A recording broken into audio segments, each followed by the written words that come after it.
When people hurt you, the first instinct is often to fight back, to get even, to show them they can't walk all over you.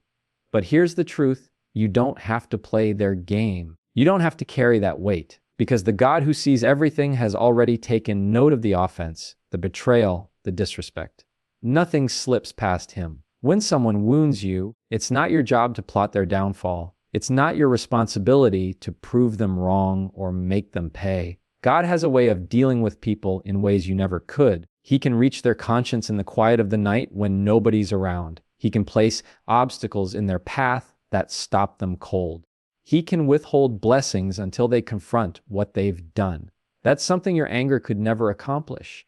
The danger of trying to handle it yourself is that it keeps you tied to the pain. It keeps you chained to the very people who hurt you. But when you step back, when you release it into God's hands, you break free. And here's the powerful part. You don't just get freedom, you get peace. Because deep down, you know God is just, He doesn't let wrongs slide. He doesn't let cruelty win. He doesn't forget. And sometimes His way of dealing with people isn't punishment, it's transformation.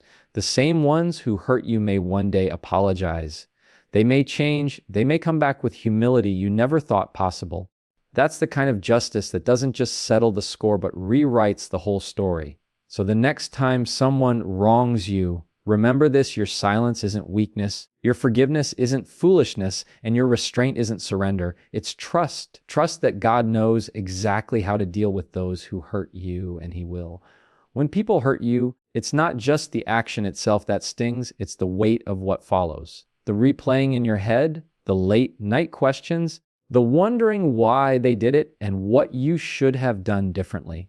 And in those moments, it feels like you're the one carrying all the pain while they walk away untouched. That's where you need to remind yourself, God sees it all.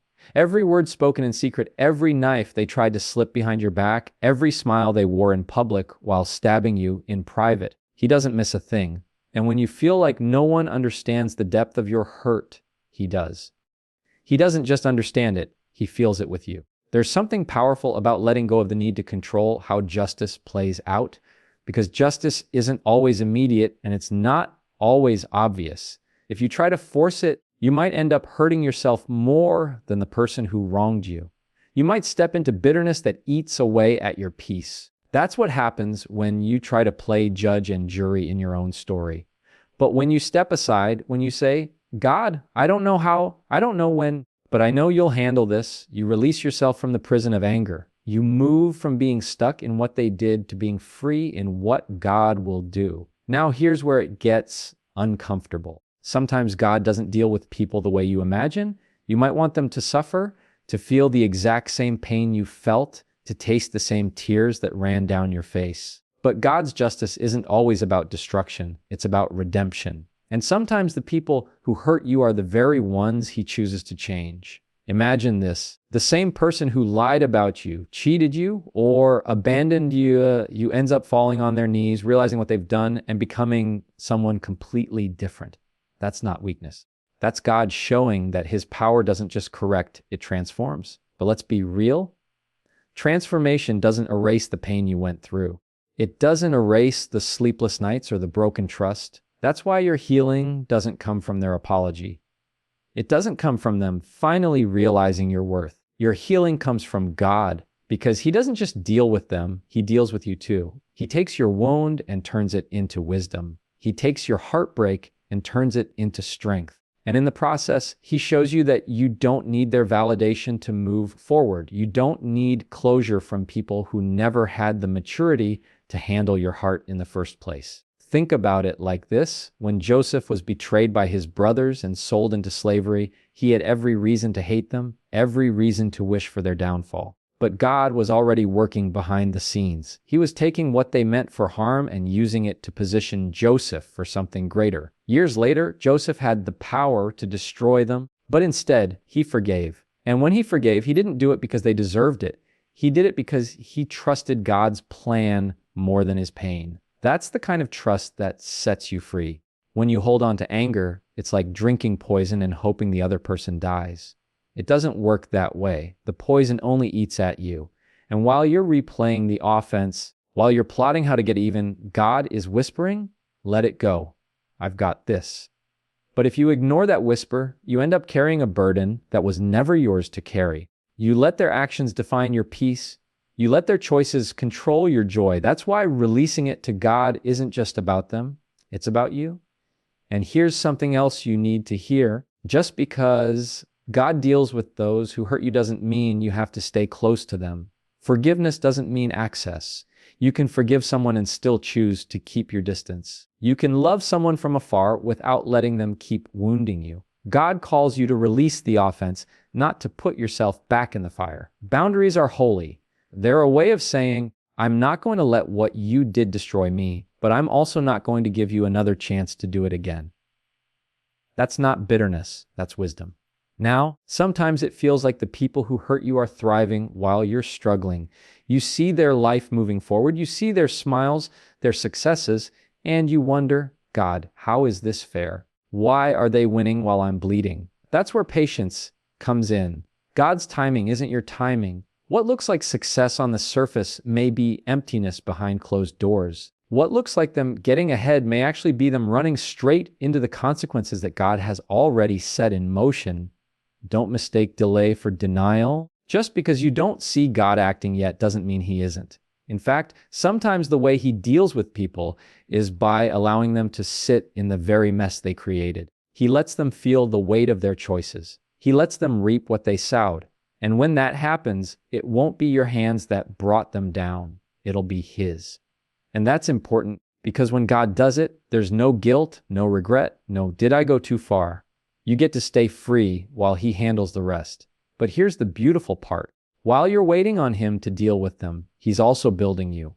Every hurt you've faced is shaping you into someone stronger, wiser, more compassionate. The very thing that tried to break you becomes the very thing that builds you. You learn to lean on God in ways you never did before. You learn that His presence is more comforting than any apology. You learn that His justice is more satisfying than revenge. There's a reason God tells you to bless those who curse you and pray for those who mistreat you. Not because it's easy, not because they deserve it, but because it keeps your heart from becoming what hurt you. If you fight hate with hate, you become part of the same cycle that wounded you. But when you choose to rise above, when you choose to trust God's process, you step into a different kind of strength. The kind of strength that says, you can't control me, you can't define me, you can't destroy me, because my God is greater than your actions. Think about it. What's more powerful, getting even with someone who hurt you or rising so far above it that they no longer even affect your peace? That's what happens when you let God handle it.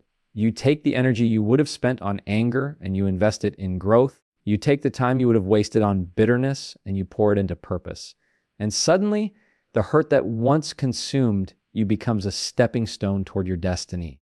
You may never hear them say sorry. You may never get the explanation you think you need, but you don't need it, because when God deals with those who hurt you, He gives you something better than closure. He gives you clarity. Clarity that you were always worth more than the way they treated you. Clarity that their actions don't define your identity.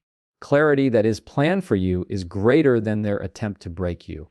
And as you move forward, you'll see something amazing happen. The pain that once felt unbearable becomes the story that inspires others. Your survival becomes someone else's hope. Your strength becomes a light for those still in the dark. That's the kind of justice God writes. One where your scars don't just tell a story of what happened to you, but of how He brought you through. So the next time someone hurts you, don't waste your breath plotting how to get back at them. Don't waste your tears on people who can't see your worth. Don't waste your peace waiting for them to feel what you felt. Hand it over to God. Trust that He knows exactly how to deal with it, because He does.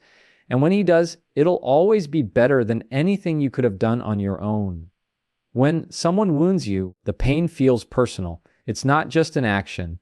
It's an attack on your trust, your heart, your very sense of safety. And when that happens, your natural response is to want to fix it yourself, to get even to make them feel exactly what you felt. But what you have to understand is this: when you step in to play judge, you rob yourself of peace. Because justice that comes from your hands will always feel incomplete. It will always leave you questioning if you did enough or went too far. But when justice comes from God's hands, it's perfect, it's final, it's right, And it's something you don't have to carry anymore. Every scar you carry tells a story, but it doesn't have to tell the story of defeat. It can tell the story of survival, of how you made it through things that were designed to crush you. And those scars don't go unnoticed by God. He knows what they did. He knows the sleepless nights, the tears you didn't show anyone, the silent moments when you wondered if you'd ever feel whole again. And He doesn't just take note, He responds. Not always in the way you think, not always on the timeline you want, but always in the way that's best. Because His goal isn't just to punish those who hurt you, it's to protect you, to grow you, and to make sure their actions don't derail your purpose. When people think they've gotten away with hurting you, they haven't. They might laugh about it. They might walk around like nothing happened. They might even brag about it. But God doesn't let those things slide. Sometimes His justice looks like consequences they can't escape. Sometimes it looks like opportunities being taken from them. Sometimes it looks like doors closing that they thought would stay open forever. And sometimes the heaviest form of justice is simply letting them live with themselves. Because when the noise dies down, when the crowd leaves, when they're alone with their thoughts, God has a way of turning their own actions back on them. That's when the weight of guilt sets in and there's no escaping it. But while He's dealing with them, He's also dealing with you. And this is where it gets difficult, because God cares as much about your response as He does about their offense. He's not just interested in bringing justice to them, He's interested in bringing healing to you. That means He'll challenge you to let go of bitterness, to forgive even when it feels impossible, to trust Him more than you trust your own feelings. Forgiveness doesn't mean you excuse what they did. Forgiveness doesn't mean you forget it. Forgiveness simply means you refuse to let their actions chain you to the past. You hand the keys over to God, and you let Him be the one to settle the score. Think of David in the Bible. Saul chased him, hunted him, tried to kill him for no reason other than jealousy. David had multiple chances to take Saul's life, but every time he refused. Why? Because he knew it wasn't his place to strike. He knew that if God had allowed Saul to sit on the throne, then it was God's responsibility to remove him, not David's. And what happened? Saul's own actions led to his downfall, and David was lifted up in due time. That's how God works. He lifts up the humble and brings down the proud. He defends those who stay silent and exposes those who deal in lies and betrayal. But here's the thing you can't miss. God's way of dealing with people often looks different than revenge. He's not always going to bring fire and destruction on the ones who hurt you. Sometimes His way is to bless you in front of them. Sometimes His way is to elevate you while they have to watch. Sometimes His way is to turn the tables so dramatically that the very thing they thought would destroy you ends up promoting you. That's how He shows He's in control.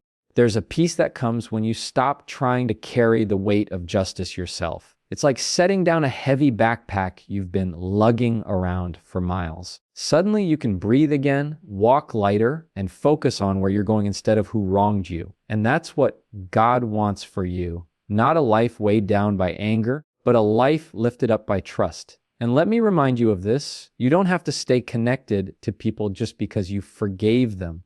Forgiveness and access are two different things. Forgiveness sets your heart free, but boundaries protect your future. You can forgive someone for lying to you and still decide they don't belong in your circle. You can forgive someone for breaking your trust and still decide that trust has to be rebuilt from the ground up. That's not revenge. That's wisdom.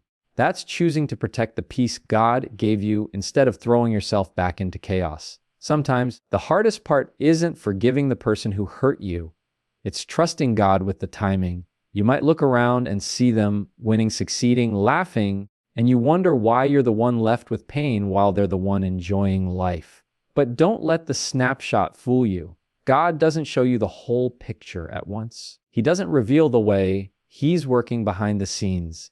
You don't see the weight they're carrying in private. You don't see the doors He's already closing. You don't see the divine justice being written into their story. That's why you can't base your peace on their present. You have to base it on God's promise. And His promise is clear.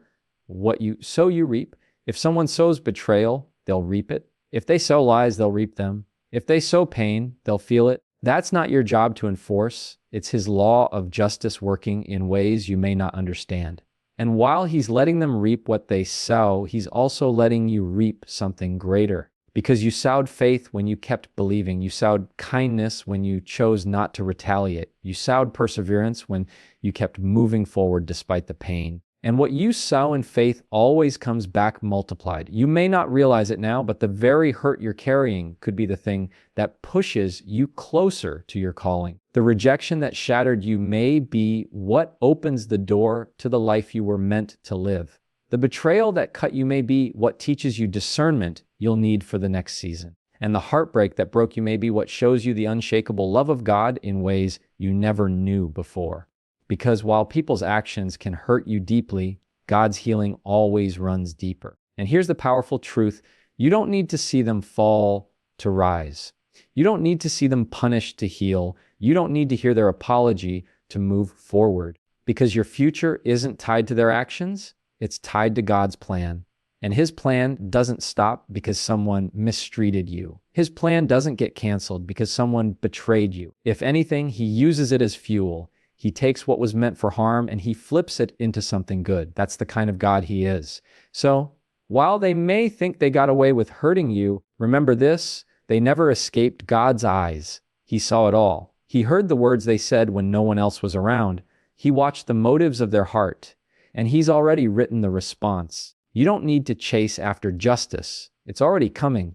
You don't need to prove your worth. It's already settled. You don't need to fear their actions. God's already ahead of them. And maybe the greatest justice of all is when you rise above what they tried to do to you. When you keep your peace while they lose theirs. When you keep moving forward while they stay stuck in the same cycle. When you find joy while they live in regret. Because that's when you see that God doesn't just deal with those who hurt you, he blesses those who trust him. Every time someone wrongs you, there's a temptation to think that their actions somehow limit your future, that what they said about you will define you, that the doors they closed in your face will keep you out, that the pain they caused will always have the final say. But that's a lie. People don't write your destiny. People don't hold the pen to your story. God does. And when he's the one holding the pen, no betrayal, no rejection, no wound can cancel what he's written. Their actions may sting, but his plan still stands. When you let bitterness grow in your heart, it blinds you. It makes you think the only way forward is through payback. But bitterness is just another form of bondage. It traps you in yesterday while God is trying to lead you into tomorrow. That's why he says, "Vengeance is mine, I will repay." He's telling you, stop wasting your life trying to make people feel what they made you feel. That's not your assignment. Your assignment is to heal, to grow, to trust me, and to move forward. Because when you put your energy into revenge, you're living in reaction to them. But when you put your energy into faith, you're living in response to him. And here's what's true. You don't have to be there when justice arrives. You don't need to see the moment when the weight of their choices hits them. You don't need to watch the consequences unfold, because God's justice isn't about satisfying your curiosity. It's about protecting your purpose. Some of the greatest acts of justice you'll never see, and that's okay. Because if you saw it, it might tempt you to pride. It might tempt you to think you had something to do with it. But when you don't see it, you're left only with peace. Peace that says, God took care of it, and I don't need to know the details. Look at Job. He lost everything. His health, his wealth, his family, while his friends mocked him and accused him. And yet, Job kept his heart turned toward God. He didn't retaliate. He didn't waste his breath trying to prove himself. And in the end, God restored him double for everything he lost. Notice what happened. God didn't just deal with Job's friends. He blessed Job beyond what anyone expected. That's what happens when you let God handle it. He doesn't just bring justice to those who hurt you. He pours blessing into your life so strongly that the hurt fades into the background. There's a strength that rises up in you when you realize you don't have to fight every battle. Not every insult needs a response. Not every betrayal deserves a confrontation. Not every act of disrespect is worth your time. Because sometimes silence is your greatest weapon. It's the proof that you've handed it over to God. And while they're expecting you to lash out, while they're waiting for you to collapse, your silence confuses them because it shows them you're anchored in something greater than their opinion. You're anchored in the God who fights for you. And let me say this, Sometimes the people who hurt you aren't strangers. Sometimes they're family. Sometimes they're close friends. Sometimes they're the very people you trusted most. And that's what makes the pain cut so deep. Because betrayal from a stranger is one thing, but betrayal from someone you loved feels like the earth shifting under your feet. Even in that, God is faithful. Even in that, He steps in. Even in that, He shows you that His love is greater than their betrayal. And sometimes He'll remove people from your life not as punishment to you, but as protection for you. Because He knows what's ahead and He knows they can't go with you. When you think about Jesus, He was betrayed by Judas, denied by Peter, abandoned by the rest of His disciples. He was mocked, beaten, and crucified by the very people He came to save. If anyone had the right to fight back, it was Him. But what did He say? Father, forgive them, for they know not what they do. That wasn't weakness. That was the ultimate display of strength. Because while they thought they were ending His story, God was using their actions to fulfill His plan. The cross looked like defeat, but it was the greatest victory. And that's what God does. He takes what was meant to destroy you and turns it into the very thing that delivers you. So when you're asking how God deals with those who hurt you, remember this: sometimes He humbles them, sometimes He transforms them, sometimes He lets them reap the weight of their own actions. But always He elevates you. Always He protects your purpose. Always He uses the pain to shape you into someone stronger, someone wiser, someone who can walk into the future without being chained to the past. And that's why you don't have to be afraid of what people do to you. You don't have to live in fear of betrayal, rejection, or harm. Because every time someone tries to break you, God is already ahead of them. He's already turning their actions into part of your testimony. He's already weaving their betrayal into your blessing. And one day, you'll look back and realize that the very thing you thought would crush you was the thing God used to carry you forward. When you've been wronged, it's easy to wake up in the morning with the hurt sitting heavy on your chest. It's easy to walk through the day with that replay running in your head, going over every word, every action, every moment that broke you. And if you're not careful, that cycle can become your whole life. You live in reaction to what they did instead of moving forward with what God has planned. That's why you have to remind yourself that God is not blind to injustice. He's not ignoring your pain. He's not looking the other way. He sees, He knows, and He cares. And because He cares, He will act. The way He acts doesn't always match your expectations. You might want Him to bring them down immediately. You might want Him to put them in the same pit they threw you into. But God's justice isn't rooted in revenge. It's rooted in righteousness. He's not interested in simply making them suffer. He's interested in making things right, in exposing truth, in protecting your future, and in using even the ugliest moments to bring something beautiful out of your life. That's what makes His justice perfect, because it doesn't just settle the score, it rewrites the story. Think about Daniel in the lion's den. People lied on him, plotted against him, and set him up to fail. From the outside, it looked like they won. Daniel was thrown into a pit meant to destroy him, but what happened?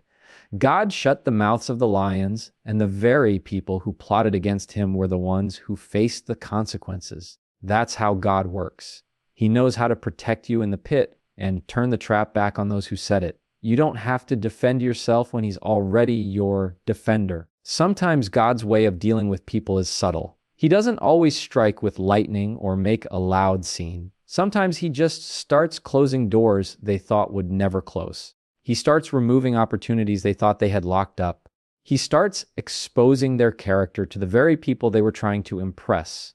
And little by little, their mask slips, their influence fades, their schemes unravel. And all the while, you're rising, not because you fought back, but because you trusted. And while He's handling them, He's building something in you, because your pain isn't wasted. Your tears aren't wasted. Your sleepless nights aren't wasted. Every moment you thought was breaking you was actually shaping you. Shaping your faith, shaping your resilience, shaping your wisdom. That's the kind of growth you don't get in easy seasons. That's the kind of strength that only comes from being tested and choosing to keep walking with God anyway. There's a bigger picture here. When you let God deal with those who hurt you, you step into freedom. You stop carrying the offense like a weight on your back. You stop letting their choices control your mood, your thoughts, your peace. You stop giving them the power to live rent-free in your mind.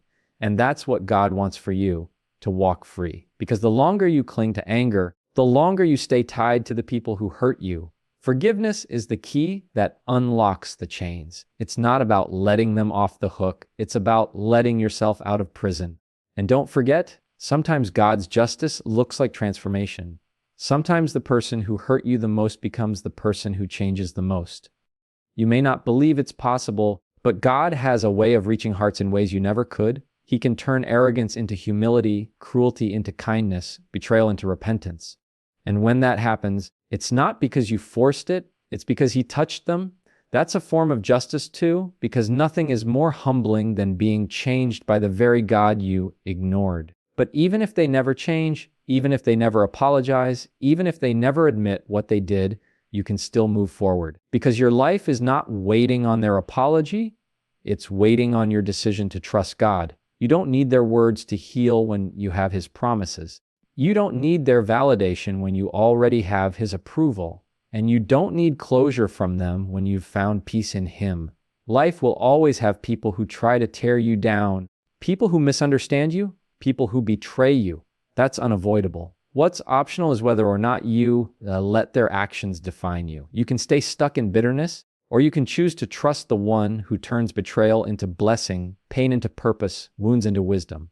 And when you choose trust, you'll see that God doesn't just deal with those who hurt you, He elevates you beyond what their actions could ever touch. And that's the truth that will carry you. They can't stop what God has started. They can't undo what God has spoken. They can't block what God has planned. They might delay you for a moment, they might wound you for a season, but they cannot destroy what God has ordained. Because at the end of the day, the one who fights for you is stronger than the ones who fight against you. And when He's finished, you'll realize that every single thing they meant for harm only pushed you closer to His promise. So when life hands you betrayal, when people lie, when friends walk away, when the ones you trusted most are the ones who hurt you the deepest, remember this: you don't have to fight to prove yourself. You don't have to get even. You don't have to carry the weight of revenge. You just have to trust the one who sees all, who knows all, and who never fails to act in His perfect timing. His justice may not look like yours. His plan may not unfold the way you pictured, but it will always be right. And when He's done, you won't just see those who hurt you dealt with. You'll see yourself lifted, strengthened, and healed in ways you never thought possible. The hurt won't have the last word. God will.